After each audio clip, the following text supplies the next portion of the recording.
నమస్కారం. రేపటి ఆశల వారధి యువకు స్వాగతం. ప్రస్తుత ఆధునిక కాలంలో పల్లె నుంచి పట్టణం వరకు ఎక్కడ చూసినా ఏఐ మాటే. మొబైల్ వాడుతున్న ప్రతి ఒక్కరూ నిత్యం ఈ పదం వింటూనే ఉంటారు. అయితే ఇది ఏ విధంగా పనిచేస్తుంది, దీనివల్ల వచ్చే మార్పులు ఏమిటో చాలా మందికి తెలియదు. ఈ నేపథ్యంలో అనేక కళాశాలలు సంప్రదాయ కోర్సుల్లో ఏఐని జోడించి ఆ రంగం వైపు ఇంజనీరింగ్ విద్యార్థులను ప్రోత్సహిస్తున్నాయి. ఇలాంటి ప్రోత్సాహంతోనే ఎన్ఆర్ఐ కాలేజీ విద్యార్థులు ఏఐ టెక్నాలజీతో అద్భుత ఆవిష్కరణలు చేశారు.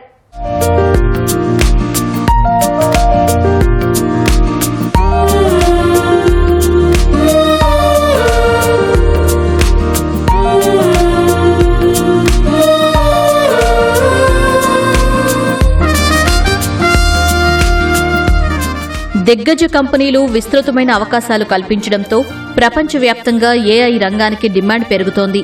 దీంతో ఆ సాంకేతికతను అందిపుచ్చుకునే మార్గంలో ఇంజనీరింగ్ కళాశాలలు పయనిస్తున్నాయి. కరోనాకు ముందు వరకు సిఎస్ఈ కోర్సుకు విపరీతమైన డిమాండ్ ఉండేది. కానీ ఇప్పుడు సాఫ్ట్వేర్ రంగంలో ఐటీ ఉద్యోగాల కల్పన తగ్గుతోంది. దాని స్థానాన్ని క్రమంగా కృత్రిమ మేధ ఆక్రమిస్తోంది.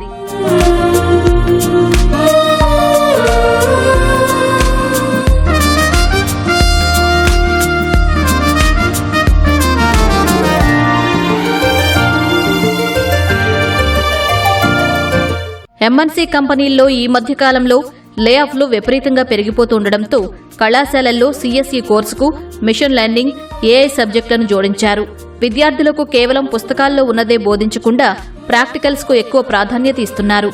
రెండో ఏడాది నుంచి కృత్రిమ మేధ ఉపయోగించి వినూత్నమైన యాప్లు, సైట్ల తయారీ చేస్తున్నారు.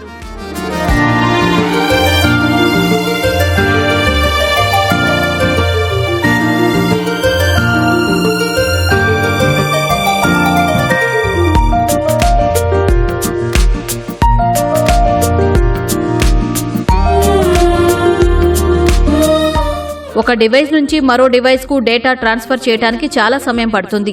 కానీ ఏలూరు ఎన్ఆర్ఐ కళాశాల విద్యార్థులు తయారు చేసిన వెబ్సైట్ ద్వారా సెకండ్ల వ్యవధిలో డేటాను బదిలీ చేయవచ్చు. మరో విషయం ఏంటంటే కేవలం చేతి కదలికలతో డేటాను ట్రాన్స్ఫర్ చేయవచ్చని చెబుతున్నారు విద్యార్థులు. ఈమెయిల్స్, వాట్సాప్స్ అలా పంపించుకుంటాం. దాని చాలా టైం కన్స్యూమింగ్ అనుకుంటున్నాను నేను. అందుకంటే కాంటాక్ట్స్ ఇవ్వాలి, సేవ్ చేసుకోవాలి.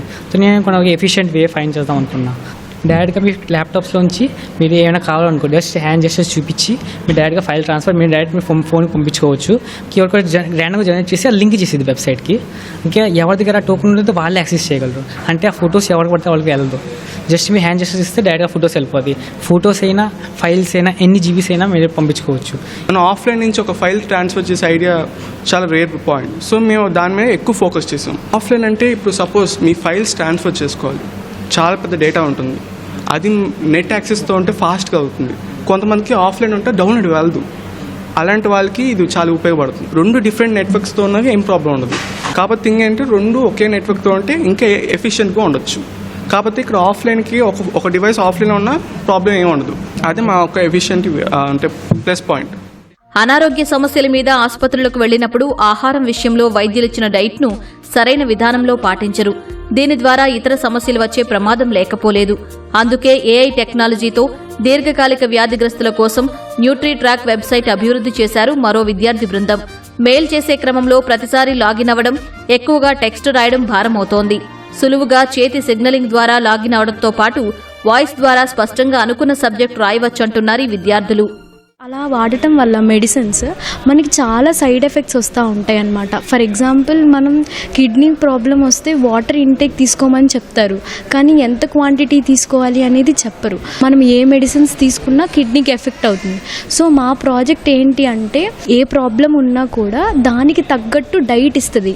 ఈ టైం అయింది, నువ్వు వాటర్ తాగు అని. కానీ ఎంత తాగాలి, నువ్వు ఏంటి, నీ వెయిట్ ఎంత, నీ హైట్ ఎంత, దాన్ని బట్టి అదేం క్యాలిక్యులేట్ చేయదన్నమాట. దాన్ని క్యాలిక్యులేట్ చేసి ఈ వెబ్సైట్ అనేది నీకు యాక్యురేట్గా ఇస్తుందని. మనం స్మార్ట్ వాచెస్ ఇంట్లో ఎవరు అమ్మా నాన్న ఎవరు వాళ్ళు పెట్టుకోలేరు, కానీ వాళ్ళు ఇంట్లో కూడా లైవ్లో ఉండి గూగుల్ వాళ్ళకి తెలుసు కాబట్టి వాళ్ళు సెర్చ్ చేసి దీని ద్వారా వాళ్ళ నాలెడ్జ్ గెయిన్ చేసుకోవచ్చు అనమాట. 2 మోడ్స్ ఉన్నాయి మనకి అప్లికేషన్లో. వాయిస్ మోడ్ ఉంది అండ్ గెస్చర్ మోడ్ ఉంది. ఈ వాయిస్ మోడ్ ఏంటి అంటే కంప్లీట్గా మనం ఈమెయిల్ యాప్ని వాయిస్తోనే కంట్రోల్ చేయొచ్చు. తర్వాత ఇచ్చిన టెక్స్ట్ అంతా ఆ రిసీవర్ ఈమెయిల్లోకి వెళ్తుంది. కీబోర్డ్ యూజ్ చేయకుండా మెయిల్స్ ఎవరికైనా సెండ్ చేయొచ్చు.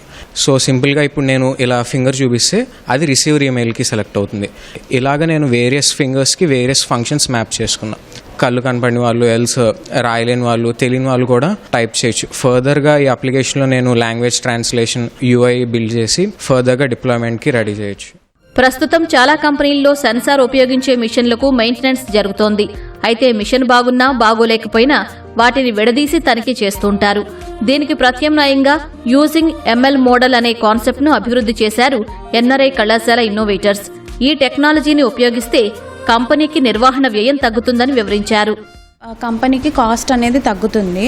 అండ్ ఏంటంటే అన్ని మెషిన్స్ని రిపేర్ చేయడం కంటే ఇది ఫెయిల్యూర్ అని డిటెక్ట్ చేసిన వాటినే దాన్ని రిపేర్ చేస్తే వాళ్ళ ఎఫిషియన్సీ కూడా పెరుగుతుంది. ఇందులో మేము వాడినవి AI, ML and IoT devices అనమాట. ఫర్ ఎగ్జాంపుల్ ఇప్పుడు మనం ఒక AC తీసుకుంటే దానికి ఒక సెన్సార్ ఉంటుంది. ఆ సెన్సార్ నుంచి మనం డేటా అనేది కలెక్ట్ చేసుకుంటాం. దాన్ని ఎలా కలెక్ట్ చేస్తామంటే IoT డివైజెస్ యూస్ చేసి కలెక్ట్ చేస్తాం. కలెక్ట్ చేసిన తర్వాత మనకి సర్టెన్ వాల్యూస్ అనేది వస్తుంది. వాటిని తీసుకొని వచ్చి మనం CSV ఫైల్ చేస్తామన్నమాట. ఆ CSV ఫైల్ ఏమవుతుందంటే దానికి బ్యాక్ ఎండ్లో ర్యాండమ్ ఫారెస్ట్ అల్గరిథం ఉంటుంది. దాంతోపాటు మనం ఇంటిగ్రేట్ చేస్తాం. ఇంటిగ్రేట్ చేసిన తర్వాత ఆ ఫారెస్ట్ అల్గరిథం ఏదైతే ఉందో ట్రైన్ చేసి టెస్ట్ చేస్తుంది. 200 అప్లికేషన్స్ ఉంటే ఆ అప్లికేషన్స్లో ఏ డివైసెస్ అయితే త్వరగా పాడైపోతున్నాయో, ఏ డివైసెస్ అయితే పాడైపోవడానికి వస్తున్నాయో ఆ డేటా అనేది మనకి చార్ట్స్ రూపంలో కానీ బార్ గ్రాఫ్స్ రూపంలో కానీ వస్తుంది. వేగవంతమైన ఈ ప్రపంచంలో చిన్నపిల్లల నుంచి ముసలి వయసు వరకు నిత్యం ఒత్తిడికి గురవుతూ ఉంటారు. అయితే దాన్ని ఎలా తగ్గించుకోవాలో తెలియక చాలా మంది సతమతమవుతూ ఉంటారు. అలాంటి వారిని దృష్టిలో పెట్టుకుని ఈ టెక్నాలజీని తీసుకొచ్చారు విద్యార్థులు. దీని పేరు మూడ్ గైడ్గా నామకరణం చేశారు. దేశంలోనే ఇది మొదటిదని చెబుతున్నారు.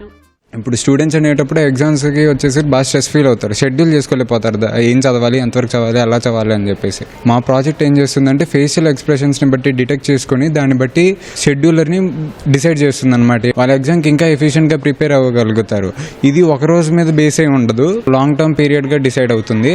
అలా టైం తీసుకొని చేస్తే కనుక ఈ ప్రాజెక్ట్ అనేది ఎఫిషియెంట్గా పనిచేస్తుంది. సార్ దీంట్లో ఏంటంటే మేము మోడల్ ట్రైన్ చేసాము కదా, అసలు ఎంప్లాయ్ అనేది ఏం లేదు, ఎవరైనా అది క్యాలిక్యులేట్ చేసేసిద్ది ఫేస్ మోడల్, దీని ఫేస్ ఎక్స్ప్రెషన్ ద్వారా. ఎందుకంటే మేము దీంట్లో కొంచెం ఏను మోడల్ ట్రైన్ చేసాం కదా, ఆ ట్రైనింగ్ CSVలో ఏంటంటే లొకేషన్స్ ఉంటాయి. అంటే మన ఫేస్ జస్ట్ లొకేషన్స్, అంటే స్మైల్ అంటే ఇలా పెట్టినప్పుడు ఆ లొకేషన్స్ అక్కడ క్యాలిక్యులేట్ చేసి ఇది స్మైల్, ఇది సాడ్ అని చెప్పేసిద్ది. సో దీనికి ప్రతి కాలేజ్ అయినా కాదు, కాలేజ్ ఆఫీస్ ఎక్కడైనా పనికొచ్చింది.